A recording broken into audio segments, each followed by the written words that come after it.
admitted that they can listen to your conversations from your cell phone. They can listen to your conversations. Now, this is the best, scariest part of all. They can even listen to your personal conversations even if you have your cell phone shut off. So it is now recommended that if you have any delicate personal information that you don't want anybody to know about because it's, you know, maybe it's a birthday celebration, whatever, you just don't want anybody to know. Well, the only way you can protect yourself, believe it or not, is to not only shut off your phone, Lenell, but you actually have to take the battery out of the phone. And if you have a simulation card, a SIM card, take that out too. That's the only way you can be assured you're not being listened into. And that, my friends, is not America. That's pretty frightening. And it is frightening because we're decent, law-abiding, patriotic Americans. Our forefathers didn't fight for that. We didn't fight for oppression or suppression. We fought for freedom. At least that's I have to agree with you on that one. I thought that's what we fought for. I could be wrong. I don't know. You're absolutely right. What do you think? We did fight for it, but it seems to me they're taking back what we fought for, which is They're destroying it. not right. They're destroying it. Well, it looks to me like we have a call. Why don't you take that one? Go ahead, caller. We're here. Hello, my name is Noah, and I love your show. First question I had was, do you think that the government is responsible enough to distinguish between who deserves to be listened in on and who does not? I guess I was looking for it. Yeah, I believe they can distinguish who they want to listen to and who they don't want to listen to. But I think with the true effect of this law, that they're going to test and try every avenue to listen to anyone and everyone as much as they can, just to see what it's like and get some consensus on what's being talked about over the air. So, yeah, I do strongly believe they have the ability to listen to who they want and who they don't. I'm sorry, I have to respectfully disagree. No, I think you said Noah. Yes, sir. Thanks for calling.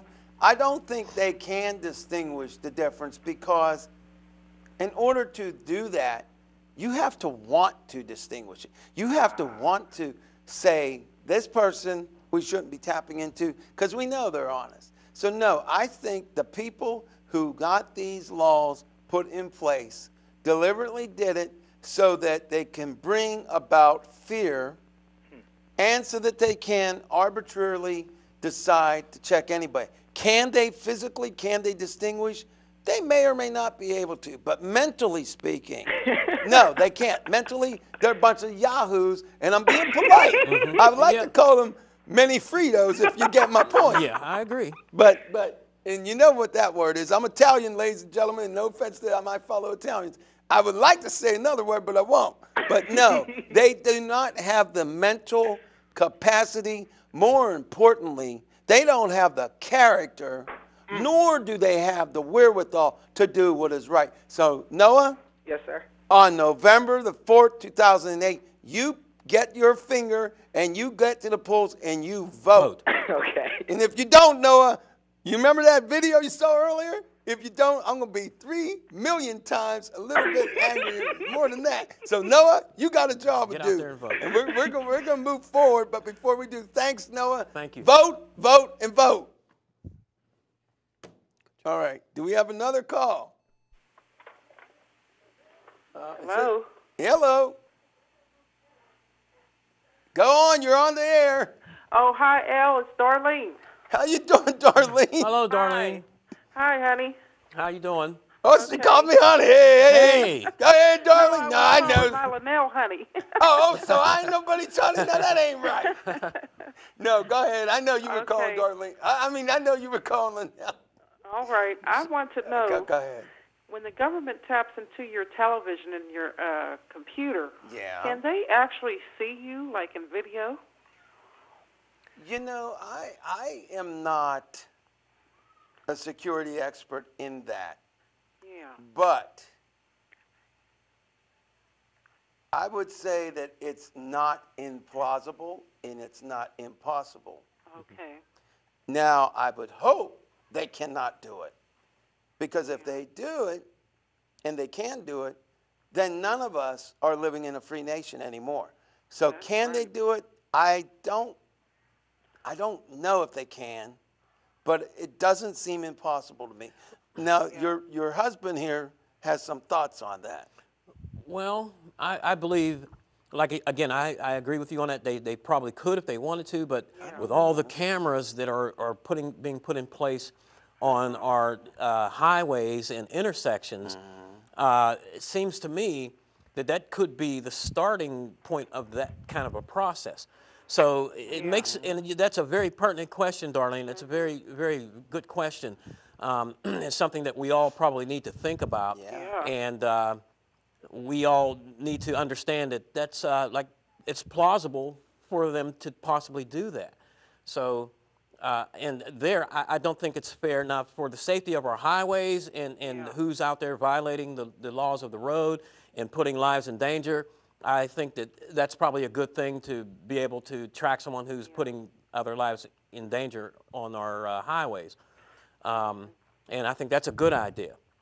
But to actually view someone in their personal time and space, no, I don't think that would be right. And basically the whole foundation of this kind of law, I totally disagree with. We're going to be moving forward, and I'll talk to you in the future, Darlene. Don't leave the show, because I want you to hear this. Stay on hold. Please keep her on hold so she hears this. Okay, Al. One thing I'm concerned about is we are Americans, and there are Americans who like adult entertainment, also known as pornography. Okay. Now, these laws that are in place will know whenever you are looking at adult movies. So if adult movies and the right to view adult movies is constitutionally protected, what right do they have? What right do they have to go ahead and you know, basically try to chastise us? And also, who knows what laws they may add. Maybe pornography will become unconstitutional. Now, it's not that I'm in favor of pornography, but I'm not in favor of hate speech either. Right. But I will defend it. So I may be a priest or a preacher or a minister, but I'm still going to defend the right to you to look at it because it's under the Constitution, and they have no right to take that from away. Nancy has a comment. Then we're going to bypass a lot of the format because we have to get back to another clip, and then we'll go from there. We'll work it out. We may get little or no ghosts. We're going to get some ghosts. But in the meantime, we now have Nancy Wehe asking a question or comment. I have a comment that, you know, when you're on the internet, you have these cookies. Yes, cookies. These cookies. They track you. There is like a cookie file that each time when you're on the internet, see what they do. I don't know if they know how to do it. They can break that cookie file. Then they can see how you go to the internet and what you're looking at. And that's when they open up that cookie file. So they can, right. they just know how to do that. So I want to make a comment about that. How do you feel about that as a human being in America? I sort of try to watch what I'm doing on the internet because I don't want them sending me like the spam mail. Right. See, they can open up that cookie. It's called a cookie file. Right. Each time you go in there, you leave a cookie file. When you close it, you go to another site. That's what happens. They can send you information about that you don't, because that's how they know that you're. Well, there's another thing that's rather ominous on that, and that is on many